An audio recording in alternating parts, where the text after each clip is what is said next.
You probably remember SOHCAHTOA from math class, right?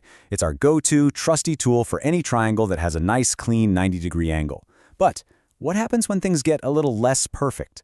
A little oblique, when that right angle just isn't there? Well, that's exactly what we're diving into today, the fascinating world of oblique triangles. So here's our game plan. First, we'll see why our old tools just won't cut it anymore. Then, we'll build ourselves a whole new toolkit. The real core of this explainer is learning how to pick the right formula for the job. After that, we'll put it all to the test with some examples, check out some common slip-ups, and finally see how all this math is actually used out in the real world. All right, let's get into it. Section 1, Beyond the Right Angle. We're starting with the big problem. What do you do when your favorite math tool suddenly doesn't work? Ah, yes, good old SOHCAHTOA. You know it, you love it. Sine is opposite over hypotenuse, cosine is adjacent over hypotenuse, tangent is opposite over adjacent. It's like the bedrock of trigonometry, and it's pretty much foolproof if you have a right angle triangle. And see, that's the catch. That h for hypotenuse, it can only exist in a right triangle. The second that 90-degree angle vanishes, the word hypotenuse doesn't even make sense anymore. And just like that, SOHCAHTOA is completely useless. We need something new. And that brings us to the star of today's show, the oblique triangle. The definition is as simple as it gets. If a triangle does not have a 90-degree angle, well, it's an oblique triangle. That's it. No right angle means no hypotenuse, and that means we need a whole new game plan. Okay, on to Section 2, the Oblique Triangle Toolkit. Since our old tools are out, let's build a new one from the ground up. We'll start with the key ideas you absolutely need to know to handle these kinds of problems. So, these oblique triangles really just come in two main flavors. You've got your acute triangles, that's where all three angles are sharp, less than 90 degrees. And then you've got obtuse triangles, where one angle is wide open, bigger than 90 degrees.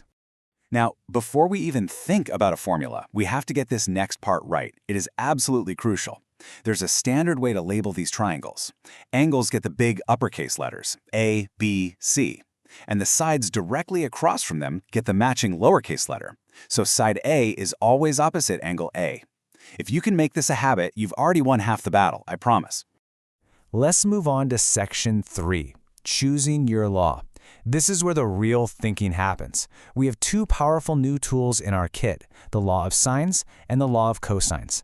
The whole secret is knowing exactly which one to grab and when. This is the classic question, isn't it? You're staring at a problem, you've got a few sides and a few angles, so what do? Law of sines, law of cosines. It can feel a little confusing, but lucky for us, there's a really clear, logical way to figure it out every single time. And this table right here, this is basically your cheat sheet. Think of it like this. If you know two angles and any side, we call that AAS or ASA, you're going to use the law of sines. If you have two sides and an angle that's opposite one of them, that's SSA. It's also the law of sines, but we got to be a little careful there. And finally, if you have two sides with the angle squeezed between them, SAS, or if you just know all three sides, SSS, you go straight for the law of cosines. In fact, you know what?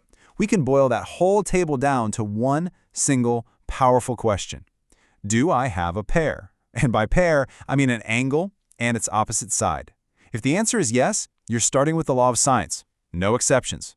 If you don't have a complete pair, you use the law of cosines. It's really that straightforward. All right, Section 4, putting it into practice. Enough theory. Let's get our hands dirty and see how this decision-making actually works with some real problems. Okay, first one. We're given angle A is 40 degrees, angle B is 60, and side A is 10. That's a classic angle-angle-side situation. So let's ask our magic question. Do we have a pair? Yes, we do. We know angle A and its opposite side A. And that tells us instantly we're using the law of sines. All right, now for a trickier one. Let's say side A is 8, side B is 12, and angle A is 30 degrees. This setup is side, angle, or SSA. When you see this, a little alarm bell should go off in your head, because SSA is famously known as the ambiguous case. We still reach for the law of sines, but we have to use it with caution. And here's why it's so tricky. Imagine that side A is on a hinge and can swing back and forth. Depending on its length, it might be too short to even reach the bottom line, which means you get 0 triangles. Or it might be the perfect length to form exactly one triangle. But, and this is the ambiguous part, it could be a length that allows it to connect in two different places, creating two totally different, but totally valid triangles from the exact same information. Let's look at one last example. We've got side A is 7, side B is 10, and angle C is 50 degrees. Let's go back to our key question. Do we have a pair? Well, no. We know sides A and B, but we don't know their opposite angles. The angle we do know is locked right between those two sides. This is the classic side-angle-side case, or SAS. And since we don't have a pair, we know exactly which tool to grab, the law of cosines. Time for Section 5, Common Mistakes to Avoid. Hey, knowing the right way to do things is great, but knowing the common traps is just as important. Let's go over the 2 biggest pitfalls so you can steer clear of them. The number one mistake, without a doubt, is trying to force SOHCAHTOA to work on an oblique triangle. I get it. It's familiar, you're comfortable with it. But it's just plain wrong. It requires a hypotenuse, and oblique triangles don't have one. So remember, for oblique triangles, you have to use the law of sines or the law of cosines.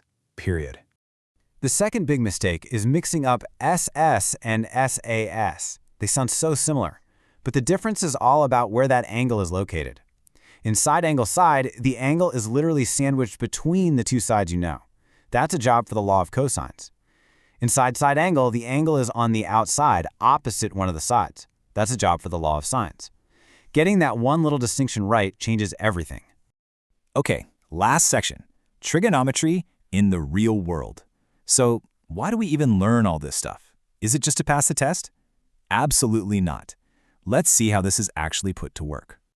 Think about land surveyors. The world isn't a perfect grid of right angles, right? It's full of weird property lines, rivers, and mountains. It's full of oblique triangles. Surveyors use the law of sines and the law of cosines every single day. They can stand on one side of a huge river, take a couple of angle measurements, and calculate its exact width without ever getting their feet wet. They can figure out the height of a mountain peak from miles away. It's all done with these tools. And that really is the true power here. These tools let us measure the unmeasurable. So the next time you see a tall building in the distance or a boat way out on a lake, just remember, you now have the mental toolkit to figure out exactly how far away it is. Which brings me to one last question for you. What inaccessible distance around you could you measure right now?